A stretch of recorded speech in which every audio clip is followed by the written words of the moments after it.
Have a nice day everyone. Ito paus na naman. Paus pa ako. Dali may sakit. Ngayon gagawa ako ng cathedral gulaman, yung buko pandan. Ayan. Ito yung mga ingredients niya. May sugar, fruit cocktail kasi cathedral siya. Tapos may corn. Ayan, nilagyan ko na dito sa lalagyan ko ng mushroom. Marshmallow pala. Ayan, marshmallow.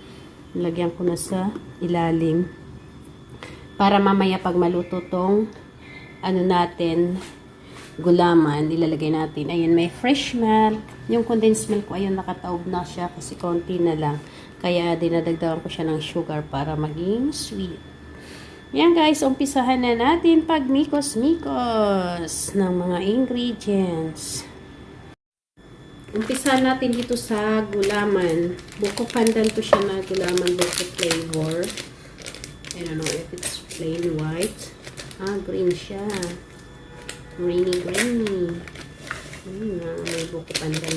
Tapos lalagyan natin ng 1 liter of milk.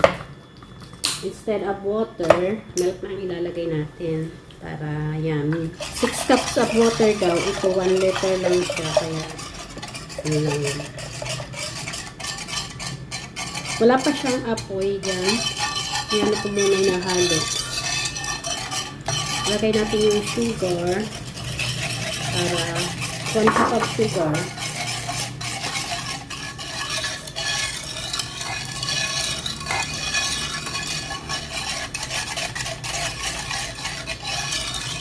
Ayan, sasanay na natin sa apoy para maluto. Lang natin, papaboil. Ayan, naka-on na yung gas natin. Natin dito, lulutuin to. Mabilis ang luto lang yan.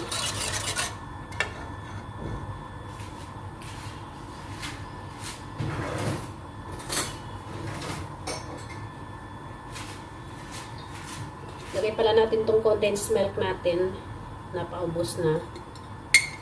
Pataog na siya.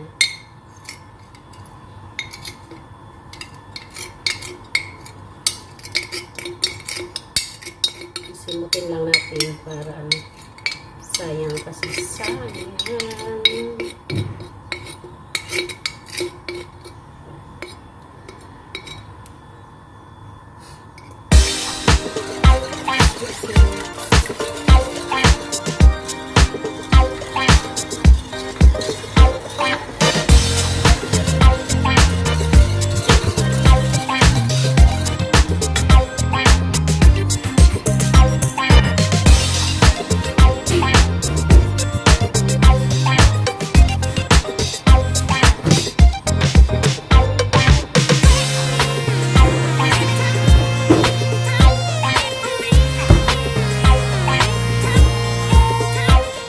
Ayan, habang niluluto natin itong pagkita tayo dun sa oat.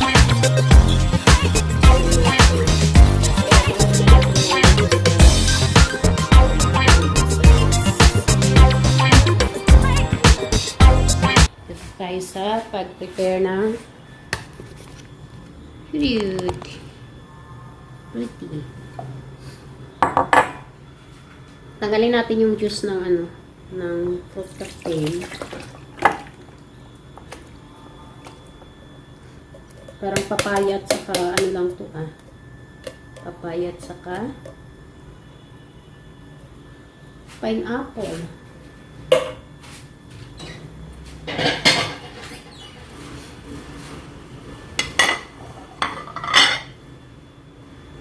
Yung mixture niya. Maraming pineapple. Yung papaya sa ilalim. Ilalagay natin to pag naluto na yung may nata di kuko din siya.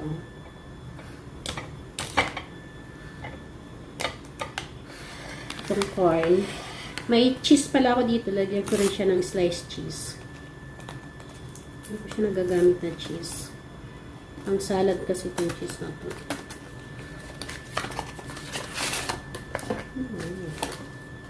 Malaki pala siya.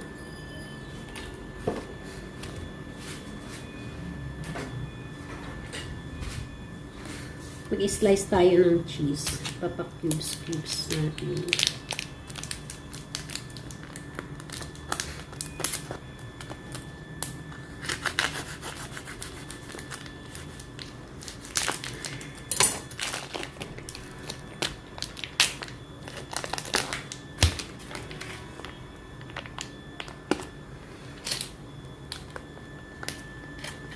Parang quick melt cheese yan.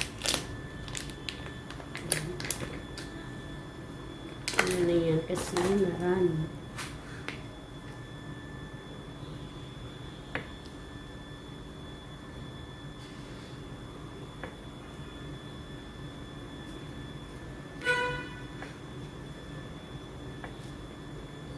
Parang pag bites natin, may ano siya, may konting cheese.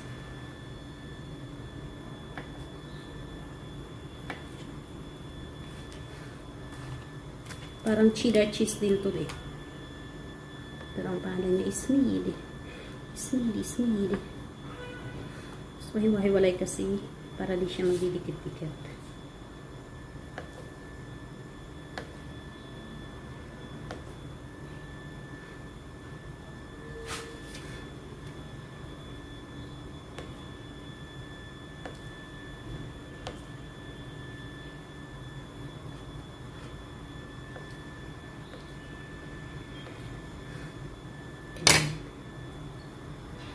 Malinis naman yung kamay ko, kaya ano naman yan, okay lang na kakamay-kamay yan. Lagyan ko dito sa ano ko, dito sa in between sa marshmallow at saka ano, para paglagay ko mamaya ng ano, may cheese din siyang makikita sa ilalim pag mag ano na siya, i-flip natin. Flip up. Ayan, lagyan natin ng cheese in between.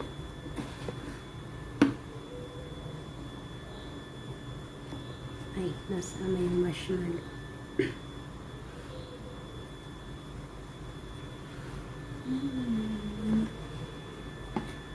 Ayan, ayan na siya guys.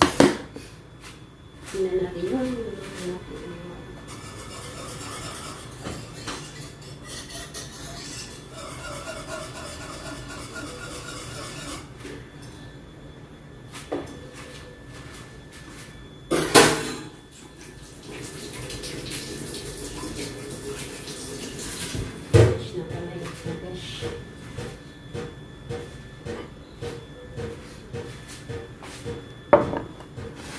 Ayan guys, kumulo na tong ano, inano ko na sa apoy. Inahon ko na sa kahirapan. Ilagay ko na tong corn para melt siya dito. Tinangay ko lang sa apoy.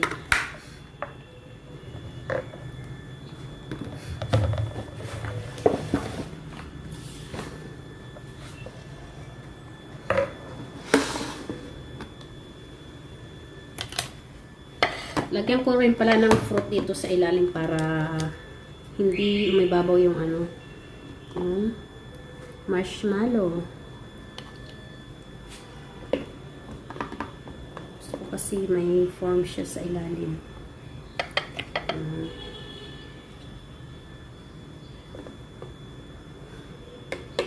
Siguraduhin malinis ang kamay. Kasi na maibabaw yan siya pag ano, hindi mabigat. Gusto ko maraming fruit na kailalim.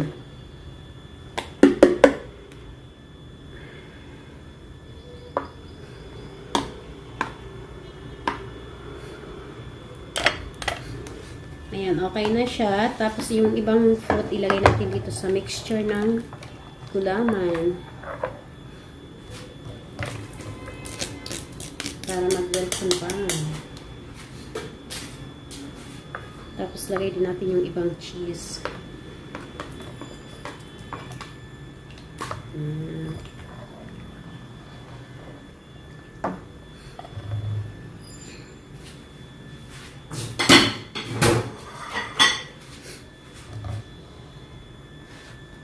Yan na guys, makahalo na siya dito sa gulaman mixture.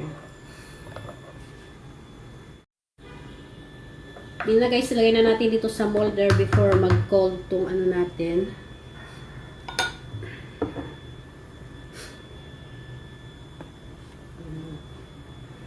Sana magkasya siya. Magkasya siya.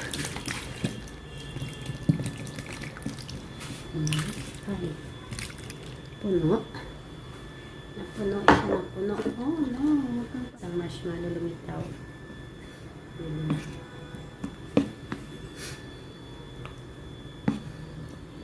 Ayan guys, antayin na lang natin lumamig.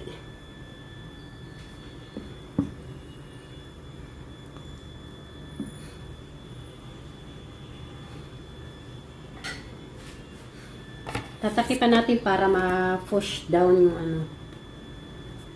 Para ma-form.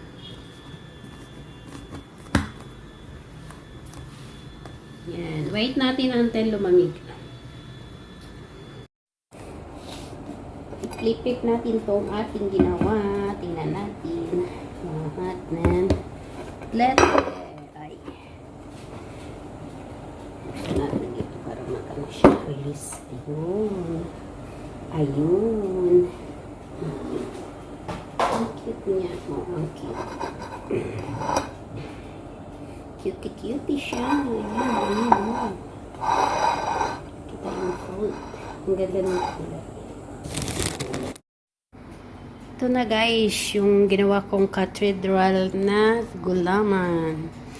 Gulaman buko pandan. Ayan. Pagkatapos ng pag-aantay ng ilang oras, nag-firm na rin siya. Tingnan natin yung loob. May cake din ako ditong ginawa, yung carrot cake. Madeleine kasi gabi na dito.